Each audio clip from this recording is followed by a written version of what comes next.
नमस्कार, स्वागत है आप सभी का एनएमएफ न्यूज में और मैं हूं आपके साथ शाफनी पटनायक। 9 सितंबर को उपराष्ट्रपति पद के लिए चुनाव होने हैं। अगर एनडीए की बात की जाए तो एनडीए ने अपने उपराष्ट्रपति पद के लिए प्रत्याशी सीपी राधाकृष्णन को बनाया है और इसकी घोषणा एनडीए की तरफ से कर दी गई है। बहुत ही सोच समझ के ये फैसला एनडीए की तरफ से लिया गया है। हालांकि विपक्षों की तरफ से अभी भी कोई उम्मीदवार सामने नहीं आया है। सभी की नजरें टिकी हुई है कि विपक्ष किसे उपराष्ट्रपति पद के लिए अपना उम्मीदवार चुनता है। अब इन तमाम चीजों के बीच ये समझेंगे कि उपराष्ट्रपति पद के लिए चुनाव कैसे होते हैं, क्या क्या जरूरी होता है। सबसे पहले आपको बता दें कि उपराष्ट्रपति पद के लिए चुनाव राज्यसभा के सांसद और उसके साथ ही लोकसभा के सांसद, दोनों ही तरफ के सदनों के सांसद इस पर वोटिंग करेंगे। इसके लिए आपको बता दें बीजेपी ने राजनाथ सिंह को पूरी जिम्मेदारी दे दी है चुनाव की और किरण रिजिजू को भी जिम्मेदारी सौंपी गई है उपराष्ट्रपति पद के चुनाव के लिए।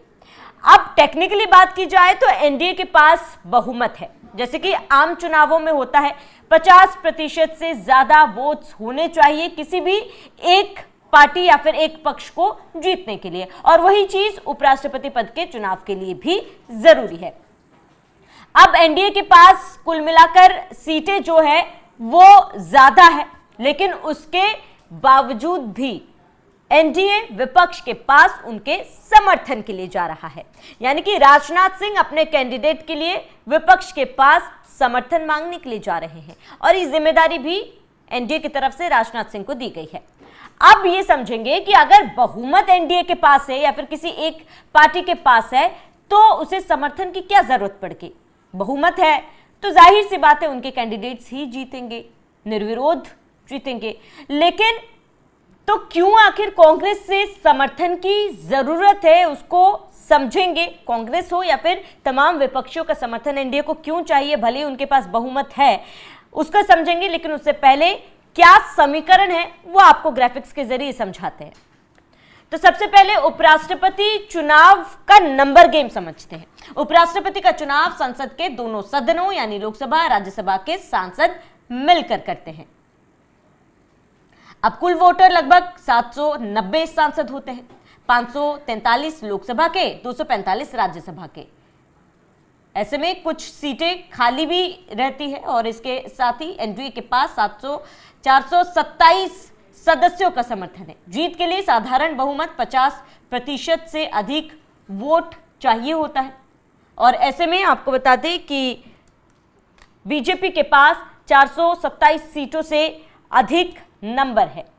अब आपको ये समझाते हैं कि किस तरीके से वोटिंग होगी और इसके साथ ही किस तरीके से बीजेपी को समर्थन की जरूरत पड़ेगी वो भी आपको समझाएंगे। तो सबसे पहले आपको बता दें उपराष्ट्रपति चुनने के लिए लोकसभा और राज्यसभा सांसदों के वोट की जरूरत होती है। दोनों सदनों को मिलाकर कुल 782 सांसद हैं, जिनमें से 542 लोकसभा के और 240 राज्यसभा में शामिल हैं। इस दौरान बहुमत के लिए 382 सांसदों की जरूरत है। ऐसे में अभी तो पलड़ा एनडीए का ही भारी दिखाई पड़ रहा है, क्योंकि लोकसभा में 293 और राज्यसभा में 134 को मिलाकर कुल 427 सांसदों का समर्थन हासिल बताया जा रहा है। वही बात करें इंडिया ब्लॉक की तो विपक्ष के पास लोकसभा के 249 और राज्यसभा के 106 को मिलाकर कुल 355 सांसद हैं, लेकिन इनमें से 133 वोट अभी किसी के पक्ष में नहीं दिखाई दे रहा। यही वोट गेम चेंजर या निर्णायक साबित हो सकते हैं। यानी कि जो बचे 133 वोट है वो कहीं ना कहीं एनडीए का या फिर विपक्षियों का, दोनों का खेल बिगाड़ सकता है। जाहिर सी बात है फिलहाल एनडीए के पास बहुमत है, लेकिन जो बचे हुए 133 वोट है वो एनडीए का खेल खराब कर सकती है। अब यही मुख्य कारण है कि एनडीए को समर्थन की जरूरत है विपक्षियों का भरोसा करने की, भरोसा अपने ओर करने की। लेकिन अब ग्राफिक्स के जरिए समझाते हैं कि अन्य वो क्या कारण है जिसके वजह से एनडीए को विपक्ष के समर्थन की जरूरत हो सकती है। सबसे पहले राजनीतिक संदेश। उपराष्ट्रपति केवल सरकार या सत्ताधारी दल का नहीं बल्कि पूरे संसद का प्रतिनिधि माना जाता है। विपक्ष का भी समर्थन मिलने से यह संदेश जाता है कि यह सर्वमान्य उम्मीदवार है और वह दलगत राजनीति से ऊपर है। संवैधानिक पद की गरिमा राष्ट्रपति और उपराष्ट्रपति जैसे संवैधानिक पदों पर सर्वसहमति से चुना जाना बेहतर होता है। संवैधानिक पद की गरिमा में इससे व्यक्ति की कार्यप्रणाली पर पक्षपात का आरोप कम लगने के चांसेस हैं। वहीं भविष्य की राजनीति, दल अक्सर विपक्ष से बातचीत करके माहौल नरम बनाने की कोशिश करते हैं। विपक्ष से समर्थन मांगना एक तरह का राजनीतिक निवेश भी होता है ताकि आगे संसद में टकराव कम हो सके, संसद की कार्यप्रणाली अच्छे से हो। मॉरल हाई ग्राउंड क्या है? जब बहुमत होने के बावजूद आप विपक्ष से समर्थन मांगते हैं तो यह दिखाने की कोशिश होती है कि हम टकराव नहीं, सहयोग की राजनीति चाहते हैं।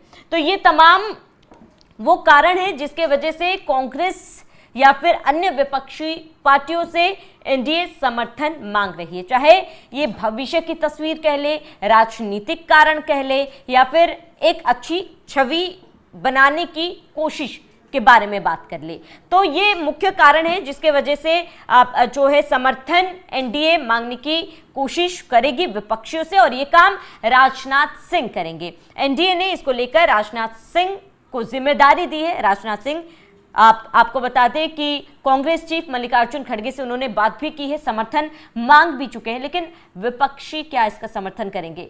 चीजें मुश्किल होती है विपक्षियों की तरफ से फुल सपोर्ट मिलना, क्योंकि इससे क्या हो जाता है कि आने वाले समय में जब भी सदन में कार्यवाही होगी, बहस होगी, तो टकराव कम होंगे, सदन की कार्यवाही या कार्यप्रणाली अच्छे तरीके से चलेगी। ये तमाम मुख्य कारणों की वजह से भी समर्थन मांगा जाता है। तो इन तमाम चीजों के बीच ये देखना महत्वपूर्ण होगा कि क्या जो समर्थन एनडीए की तरफ से मांगा जाएगा, फिलहाल बहुमत होने के बावजूद भी विपक्ष क्या सहयोग करेगी। वो विपक्ष जो हर बात पर सवाल उठाती है, सरकार के समर्थन में बहुत ही कम मामलों में विपक्ष नजर आई है। ऐसे में जब सीपी राधाकृष्णन को, जो महाराष्ट्र के राज्यपाल है, उन्हें उम्मीदवार के तौर पर एनडीए की तरफ से घोषित किया गया है, तो क्या उनके समर्थन के लिए विपक्षी आगे आएंगे? अब ये देखना भी महत्वपूर्ण होगा कि वो 133 वोट्स किसे पड़ते हैं, किसका समीकरण ये 133 वोट बिगाड़ सकते हैं और किसका बना सकते हैं। फिलहाल पूरे मामले पर आपका क्या कहना है, हमें कमेंट कर जरूर बताएं। साथ ही बने रहिए एनएमएफ न्यूज के साथ।